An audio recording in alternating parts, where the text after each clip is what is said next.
I might have chosen to let things be and continue with my life, but it was his smirk that pushed me over the edge. That arrogant expression forced my hand, and regardless of whether she noticed it or not, their blatant disrespect cut deep into my core. It became increasingly evident that Samantha, my wife of 6 years, wouldn't remain my wife for much longer. One contributing factor to our marital issues was my relentless dedication to work over the past 6 months. I was on track for a significant promotion, accompanied by a substantial salary increase. This meant Sam could leave her job, and we could finally start building our family. Another complication was Samantha's striking beauty. She possessed the kind of allure that drew attention effortlessly, and she never quite learned to deflect unwanted advances from men. While she didn't actively encourage flirtation, her warm smile often sent misleading signals. With her striking resemblance to Scarlett Johansson, featuring the same captivating face and tall stature, men naturally flocked to her. I'd harbored suspicions for some time. Sam's frequent late nights at work and increased out-of-town travel raised red flags. However, it was the smirk on his face at their company's holiday party that confirmed my fears. I practically had to coerce Sam into inviting me to the event, and now I understood why. Respect holds immense importance in my family. My name is John Simoncelli, by the way. Allow me to share a defining moment. During high school, I was the star shortstop for the varsity team. In a crucial game against our toughest opponents, the pitcher hurled a fastball dangerously close to my head. Though it struck my helmet, I remained composed and began jogging to first base. Catching the pitcher's smirk, followed by his derogatory gesture, ignited a fury within me. Without hesitation, I charged the mound, catching him off guard. Instead of engaging in the typical scuffles seen in baseball fights, I landed a solid punch on his nose, breaking it and staining his pristine uniform with blood. Chaos ensued, leading to my suspension pending further investigation. While my coach expressed disappointment, my father understood my actions. "You can't allow disrespect to go unchallenged," he affirmed, recounting his own struggles growing up in a tough neighborhood. Despite my coach's disapproval, his words lingered in my mind, shaping my understanding of respect and standing up for oneself. "Listen, if you want to play under my leadership again, there's a non-negotiable rule: no more fighting, no matter the situation." As a consequence, I served a 3-game suspension. Fortuitously, during the hearing, Ron Mueller, the opposing catcher, appeared unexpectedly. He was appalled by his coach's unethical tactics and intervened to prevent my permanent banishment from the game. Ron's act of integrity not only spared me but also forged a lasting friendship. He later became my college team's catcher and eventually stood as the best man at my wedding to Sam. Fast forward to the present. I could have accepted it if Samantha had shown me the courtesy of ending things with dignity, simply stating, "It's over, and I'm leaving." I've experienced heartbreak before, albeit not since college, and certainly not from a woman who had publicly pledged her eternal love before our loved ones. Nevertheless, I could have handled it, no doubt.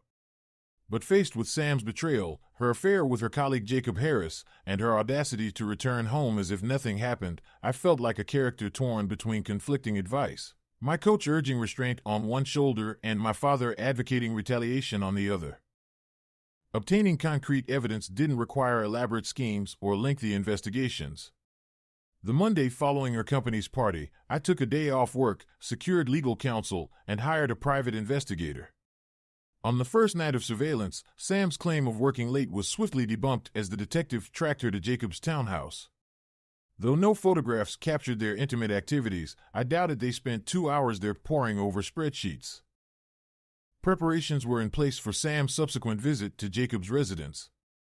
On Friday evening, she phoned to announce plans for drinks and dinner with colleagues. "Don't wait up, John," she said, oblivious to my knowledge. An hour later, I arrived at the detective's provided address to find Sam's car parked in the driveway. When Jacob answered the door, clad in a bathrobe and sporting his trademark smirk, I maintained composure. "I'm not here for trouble, Jacob," I stated calmly. "She's yours now, and I have no interest in a deceitful, unfaithful wife. Tell Sam to step forward so I can deliver these papers." I presented the manila envelope and called out, "Sam, no need to hide. Come downstairs."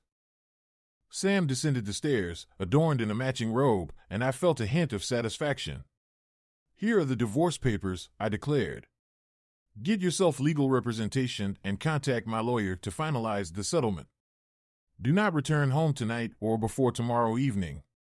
By then, I'll have vacated our apartment and you can collect your belongings." Sam accepted the envelope with a hesitant touch, as if it were toxic. "John, my family and my brother's family are supposed to come over for brunch tomorrow. What do I tell them if I'm not there?" "Not to worry, Sam. Just before I came here, I emailed your brother and provided him with this address. I informed him that you and Jacob would be hosting your family here instead of at our apartment. Hopefully, he'll receive the message in time. If not, I'll inform them about the change when they arrive tomorrow. Goodbye." As I looked at Sam, I noticed her starting to break down in tears. However, my attention was drawn to her left hand, and I struggled to maintain my composure. "Sam, did you even have the decency to remove my grandmother's wedding ring before you engaged in this affair? Give it to me now. The ring you gave me is in the envelope with the divorce papers." Sam's composure crumbled entirely as she removed the ring from her finger. Without another word, I left. When the doorbell rang at 11 a.m. on Saturday morning, I wasn't entirely surprised. Perhaps her brother hadn't received my email after all. This is going to be uncomfortable, I thought, glancing out the window to see Sam's family on the porch. Little did I know how uncomfortable it would become until I opened the door. "John, we're sorry. I received your email and spoke with Sam. Could we come in and talk?" For the next hour, her brother, mother, and father attempted to persuade me to reconcile with Sam and call off the divorce. Sam had gone to her brother's house after my departure, confessed everything, and sought their assistance. Aware of my close relationship with her parents, especially since my own had relocated to the Sunshine State following my father's retirement, they discussed counseling, forgiveness, and sympathy. I spent the subsequent hour endeavoring to convince them that reconciliation was out of the question. No one left with smiles. It took all my willpower to refrain from embracing my mother-in-law as she tearfully exited the porch. Despite my desire to reassure her, the truth was far from comforting, so I withheld the embrace. We went through the motions for the following months until the divorce was finalized. While Sam wanted to discuss matters, I preferred silence. Her attorney suggested counseling, but mine deemed it futile and costly. The marriage was irreparably shattered by her infidelity. A week before the divorce was finalized, Ron invited me over for dinner. With insight from his wife Gerald, who occasionally conversed with Samantha, Ron possessed more knowledge about our breakup than I did. As I sat in their kitchen watching Gerald cook dinner, my gaze lingered on her pregnant belly, prompting Ron to suggest we talk on the porch. "I'll join you in a moment, my beer's empty." I headed towards the fridge, casually looping my arm around Jelly's waist on my way out. "He's crazy about you, Jelly. Don't ever betray him." "Why would I even think of that, John?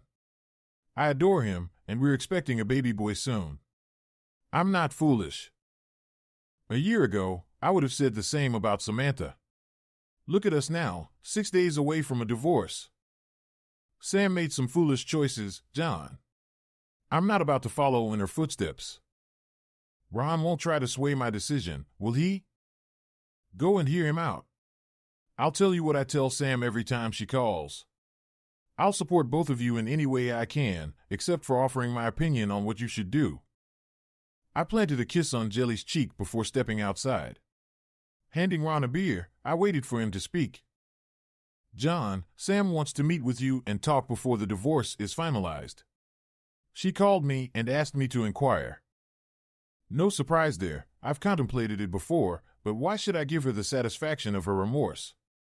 It would only bring her peace of mind, and I'm not inclined to grant her that. I wouldn't either, John. But let me ask you, do you have any unanswered questions she could address? If so, turn the tables on her. Get your answers first, then decide what to do. Leave, listen, whatever. His logic resonated with me. So, you didn't bring me out here to offer her another chance? No, John. I only want what's best for you. If that means proceeding with the divorce, then count me in. The night before our court date, I met Sam at a quiet cafe. We requested a secluded table. "Thank you for meeting me, John." Sam appeared on the verge of tears. It took every ounce of restraint not to reach for her trembling hands. Without giving her a chance to speak, I interjected, "Sam, I know you have things to say, but I have a few questions first." As the waiter approached, I swiftly ordered a bottle of wine and a shared chef salad, politely requesting as much privacy as possible. He obliged. "Sam, my first question is why? I thought we had something special." "We did, John, but my reasons are all cliches. After 7 years together, I was lured by a charming coworker who lavished me with compliments. You were increasingly absorbed in your work." "That's unfair, Sam. You know I was working towards the promotion to support our dream of you being a stay-at-home mom." "I understand, John. I knew it then, too. But at that moment, I was selfish, wanting it all. Now I can't believe how badly I messed up. We were less than a year away from having our babies. I even had names." Tears streamed down her cheeks, yet I resisted the urge to reach for her hands. "Okay, I promised myself I wouldn't ask, but I need to know. Was he that much better in bed than me?" Sam surprised me. Amidst her tears, she began to laugh. No. He couldn't compare to you in bed. I never had to fake it with you. Every time you made love to me, I orgasmed. I shouldn't tell you this, it might only upset you more, but the only times he satisfied me were the few instances he tried anal sex. He asked for it so often I started to wonder if he was gay. But truthfully, it was the only time there was any sensation. I'm sorry, I know I never allowed you that, and here I am admitting I did it with him. Don't worry, it's never been my preference." "Well, that's a relief, John, because your lovemaking doesn't belong in that territory." Sam hadn't noticed the waiter approaching behind her as she spoke, and when he arrived with the wine, he glanced at my lap with a smirk before departing. Sam blushed crimson, and for the first time in 6 months, we shared a laugh. As we finished our salads and wine, Sam attempted to persuade me to accept her apology, but I remained resolute, explaining that while forgiveness might come someday, it was too raw and premature at present. Upon rising to leave, Sam dropped one final bombshell. "This is another reason behind my actions. John, you can be so cold sometimes. Our marriage ends tomorrow, and you're as impassive as ever. No tears, no yelling. I weep myself to sleep every night. Did you truly love me?" "Sam, I loved you more than words can express. But let's clarify a few things first. Tonight, you've referred to your actions several times. Let's call it what it was. You cheated on me, Sam. You betrayed our marriage vows. Second, whether I choose to go home tonight and drown my sorrows or cry myself to sleep is my concern. After our divorce tomorrow, you and that guy will probably become a couple. He's already demonstrated his contempt for me by sleeping with my wife, ending our marriage, and mocking me in the process. Whether I shed tears now or reveal my struggles, you'll likely tell him one day, and then he'll have one more laugh at my expense. Don't push it, Sam. You don't want to see the darkness lurking just beneath the surface." I didn't attend court the following day. My attorney handled it. It was a straightforward no-fault divorce with a fair division of assets. That day, our marriage simply ceased to exist. In the months that followed the divorce, I focused on planning. While I did receive that coveted promotion at work and the accompanying salary increase, I had no one or nothing to spend it on. Perhaps I spent too much time on the Literotica website after Ron introduced it to me over drinks one evening. Ron enlightened me about the loving wives section, mentioning the abundance of stories where scorned husbands sought revenge on their exes and their lovers. I delved into these narratives, meticulously jotting down notes and categorizing my preferred methods for retaliation. Actions that could land me in legal trouble ranked low on my list, while strategies involving psychological warfare ranked high. However, my rankings underwent a significant shift after an unexpected encounter with Jacob one afternoon. Unbeknownst to me, Jacob and Sam had reignited their relationship following our divorce and were now engaged. Jacob made sure to remind me of this. He emerged victorious, while I suffered defeat. He praised Sam's prowess in bed, insinuating inadequacy on my part, and he questioned my virility, suggesting it was the reason for Sam's ease of conquest during our marriage. Was it cowardice that prompted me to walk away? I harbored no fear of Mr. Black Belt, but after dedicating 2 years to securing that promotion, engaging in a physical altercation risked jeopardizing my professional achievements. He had already disrupted my personal life. Did he deserve the satisfaction of tarnishing my career as well? I chose to walk away. Inspiration for my revenge plot struck me suddenly. It's a peculiar trait in some men, they can't resist the allure of workplace romances. Jacob was no exception. Sam wasn't his first dalliance within the company. One day, I received a call from Helen Smith, an acquaintance from company gatherings, inviting me to dinner, her treat. Jacob and Helen's relationship had been blossoming, at least in her perception, until he abruptly severed ties with her. Jacob ended things with Helen to pursue my wife. While Sam fought our divorce, Jacob and Helen briefly rekindled their romance, only for it to sour once Jacob and Sam resumed their relationship. Helen seethed with anger. Scorned women, after all, are a force to be reckoned with. How could you let Jacob steal your wife without putting up a fight? I witnessed his behavior at that holiday party last December. I still harbored feelings for Jacob, hoping you'd stand up for your wife. Yet you remain passive. Are you clueless or just spineless? Helen's invitation to dinner was her attempt to provoke a reaction from me. I leaned back, taking a sip of my wild turkey, contemplating how to respond to her challenge. Helen, I'm sorry, I don't know you well, and trust is in short supply these days. But I assure you, I'm not spineless. There will be consequences someday. Have you heard the saying, revenge is a dish best served cold? Helen regarded me thoughtfully. Damn, I didn't consider, you're Sicilian? That's correct.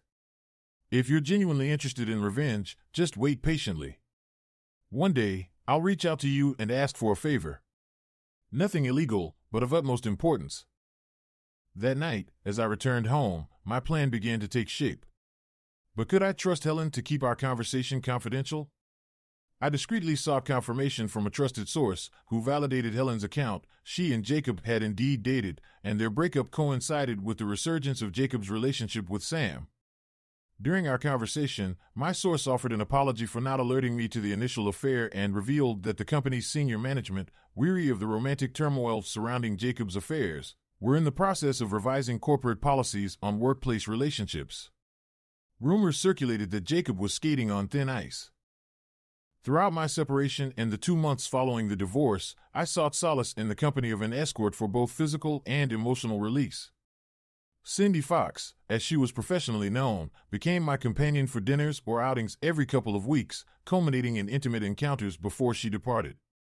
While it depleted my finances, I found myself with excess income post-promotion and preferred this arrangement to risking a rebound relationship. Cindy not only provided companionship but also played a crucial role in my scheme. I reached out to Helen, outlining her 2 tasks if she chose to assist me. Firstly, she was to provide me with Samantha's travel schedule for her business trips. Secondly, when the opportune moment arose, she was to approach Jacob and arrange a meeting in a public setting under the guise of seeking closure. The next day, Helen reported back to me, Sam would be out of town for 3 days and nights in 2 weeks' time. Helen successfully arranged to rendezvous with Jacob at the downtown Hyatt Lounge on the first night of Sam's absence, purportedly for casual drinks and conversation, though I suspected Jacob anticipated a different outcome.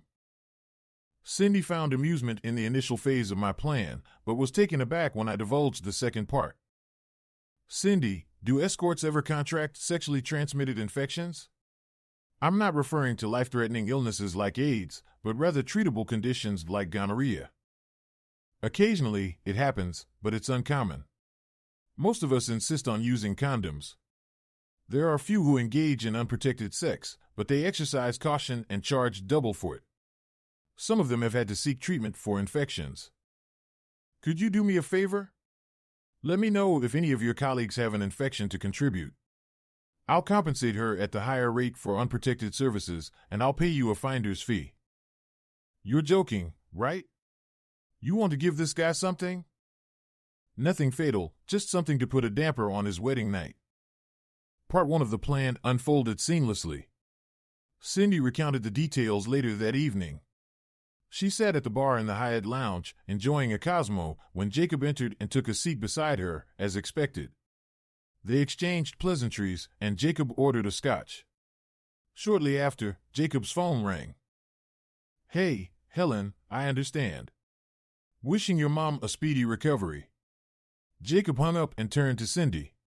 "Looks like I got stood up because my date's mom is ill. Can I buy you another drink?" Cindy grinned. "Sure, I can handle two, but don't try to intoxicate me. I've been away from my husband for 2 weeks, and a girl gets a little frisky." She flaunted the pawn shop wedding band I had provided for the occasion, provoking a reaction from Jacob. "My name's Jacob. It's a pleasure to meet you." And over drinks and light conversation, Cindy indulged in a third drink, feigning a slight tipsiness. As she sipped her third Cosmo, Jacob's attempts at seduction became more apparent, subtle touches on her arm and leg, coupled with suggestive banter in an effort to ignite her interest. Cindy found it amusing to witness his earnest efforts, knowing she was being compensated for a role. Growing weary of the charade, she finished her drink and extended an invitation for Jacob to join her in her room. Upstairs, Jacob and Cindy engaged in intimate encounters twice. Unbeknownst to Jacob, every moment was captured on camera. Cindy dismissed him under the guise of needing rest, but not before exchanging contact information. Later, she and I reviewed the photographic evidence, ensuring any images revealing her identity were promptly deleted. Despite erasing several photos, we retained enough evidence to expose Jacob's indiscretions. With the wedding looming a month away, I hoped for a stroke of luck before the event. Within 2 weeks, Cindy delivered the news. One of the girls has contracted gonorrhea. She's seeking a replacement while undergoing treatment. Did you mention my request to her? I did briefly. She's open to discussion but expects an additional fee, considering the inconvenience. And your rate? Remains the same. We have an agreement, and you've always been generous.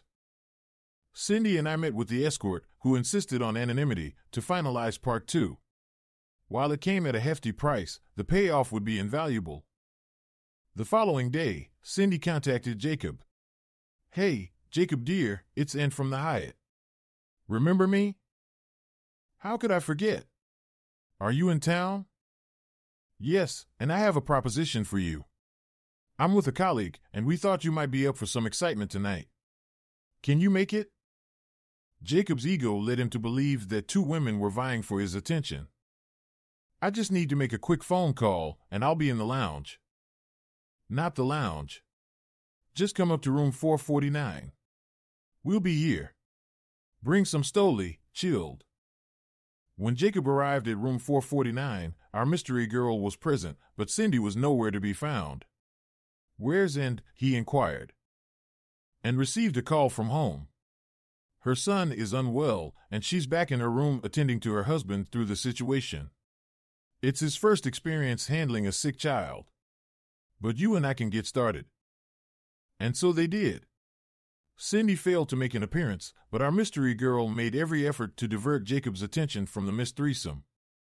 Upon his departure at 10, she met us at a nearby coffee shop to settle the remaining payment. I must admit, I felt a bit guilty orchestrating this, but he's such a jerk that by the time he left, I almost felt justified, she remarked, collecting the envelope and departing. Cindy glanced at me and shrugged. "I told you she's a mercenary. You paid me for the night. Care to continue at your place?" I accepted, and we did. The week following the wedding, I completed my project. Both Sam and her company received envelopes containing a letter and a set of incriminating photos.